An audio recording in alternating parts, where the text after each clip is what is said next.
Christina Chapman, the well-connected Highland lass who married well, became part of Otago's pioneer elite, and then inherited fabulous wealth from Scotland to bolster her final years as a widow.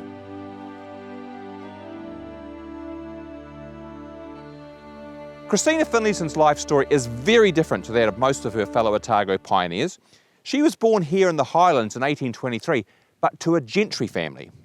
Her grandfather, John Sutherland, was a tacksman, which is to say, a subsidiary level of clan chieftain to the Duke of Sutherland, and was also laird here at Skybus Cross.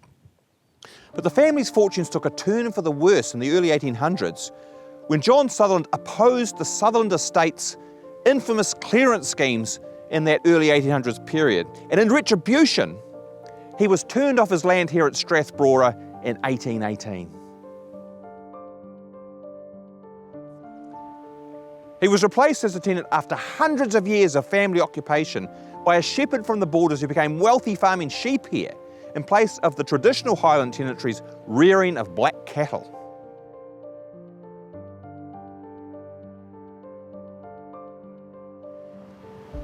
Christina's grandfather is commemorated here at Dornoch Cathedral, not far from the grave of his dread enemy, the Duchess of Sutherland, the woman who had been determined to crush him for his opposition to her estate clearances.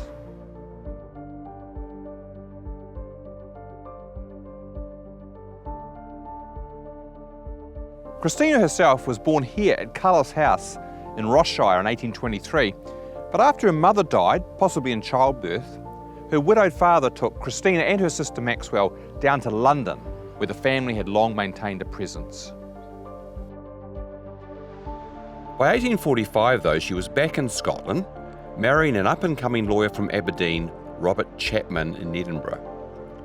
Chapman was a keen supporter of the Free Church and closely connected to the Otago settlement scheme.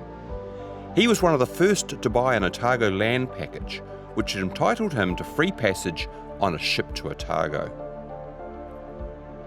The Chapmans did not sail with the first party, however, perhaps because Christina had just given birth to their first child. The family lived here in Henderson Row, a smart address in Edinburgh's new town, occupied by the families of professional men. Christina's younger sister seems to have lived here with them as well. In any case, all four of them, Robert and Christina, their infant son Charles, and her sister Maxwell, all took ship on the Blundell, which sailed from London for Otago in May 1848.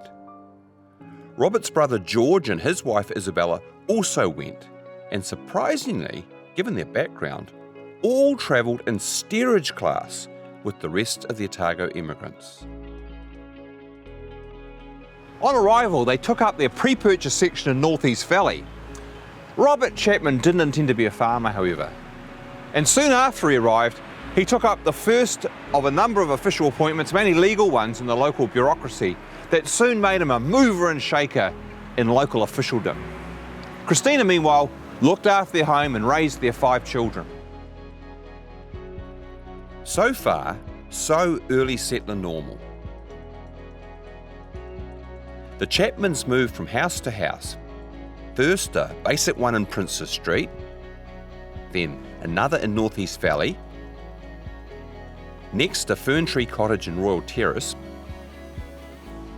before finally, in 1876, they built an architecturally designed home in Roslyn that they named Dunnottar House, after a castle near Robert's hometown of Aberdeen. The area around it was known as Chapmans Paddock until after Christina's death, when it was subdivided and sold off as Dunnottar Township. The Chapmans' wealth steadily increased through their investments in property. Dunnottar Township sits on some of the most desirable residential land in Dunedin, although unfortunately their fine house of that name burnt to the ground in 1920. Another fine example that survives is Chapmans Terrace, this fine row of townhouses erected in Stewart Street in the early 1880s. But about the same time as these buildings were going up, Christina received a massive bequest from the estate of her late uncle, General William Sutherland. The sum involved was of lotto-like proportions, £30,000 or something like $5 million in modern values. And when she died in 1910, having survived Robert by a dozen years, her estate was valued at £80,000. That was a pretty impressive fortune by any standard in early 20th century New Zealand. It makes Christina Chapman one of the wealthiest of all the Otago pioneers. Few of her fellow early settlers amassing fortunes anything like as large.